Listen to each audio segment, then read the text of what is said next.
Henry, and Ronnie again from Oakwood. Ronnie Hicks. Pleasure to meet you, my friend. Nice to meet you guys. But you guys are a great group of guys, so we wanted to hop back into Oakwood. So let's talk about you specifically. Gus, you go ahead and take control of this because you know more about this than probably all of us combined. No.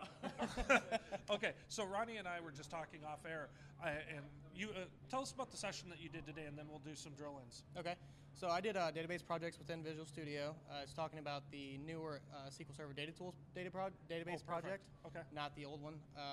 Just kind of talking about the different features available through that, through SQL Server Data Tools, unit testing, debugging, buffer declarative editing, all that neat features that I think it's about time got on Visual Studio. Oh, definitely. So why don't you give us some benefits as to what that will get the developer and the DBA?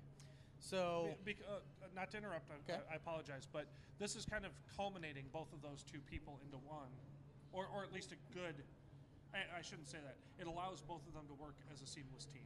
yes, I would agree with that. So with SQL Server Data Tools, they also introduced, I take that back. DAC framework was introduced in 2005, and SQL Server Data Tools allows you to export a database project or even a database itself into a DAC pack, Data Tier Application Package. I don't know why it's called DAC pack, but whatever.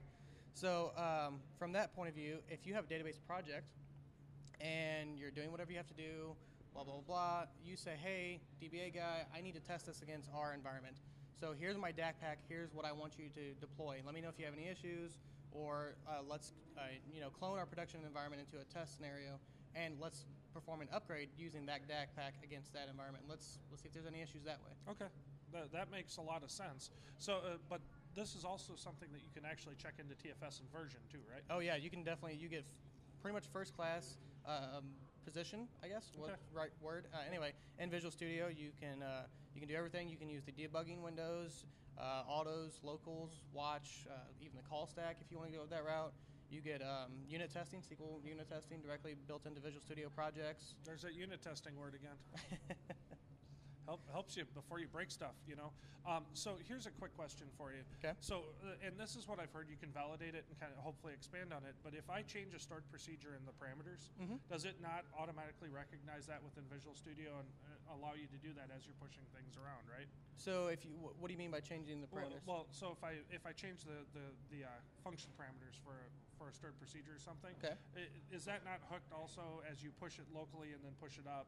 Everything just kind of hooks up with entity frameworks and everything else, right? So is it kind of intermingled, or do you still have to do updates with that? So as far as entity framework, you still have to go manually do updates because it is tied to a live database. Okay. I actually had a question about this on my topic.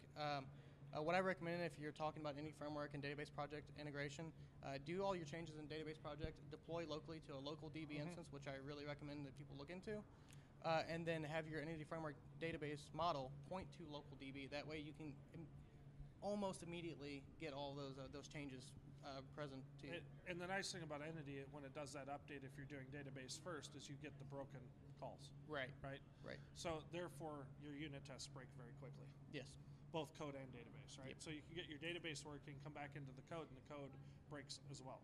Right. Which is great, because if you're shipping this, because I've seen people do this, they change query parameters on a stored procedure, ship it to production, they never tell anybody, because DBAs are doing it. They don't like working with developers. Guess what happens? Right. Something breaks, and then it's the developer's fault. Right? Right. I've seen that over and over again. So why don't you give us a couple of excellent tips to, or at least one, for developers and why they should use the database piece. Probably the first thing that comes to mind, and probably the most importantly, is that you get a model representation of the database directly in source control. So at any point in time, you can go back and say, well, what did I do last week? I can see exactly what changes I made. And with the introduction of Data Tier Application, or the DAC framework, you can get metadata about the database. So if you register a database as a Data Tier application, you can specify the version of the database. And then you can correlate that directly to the application.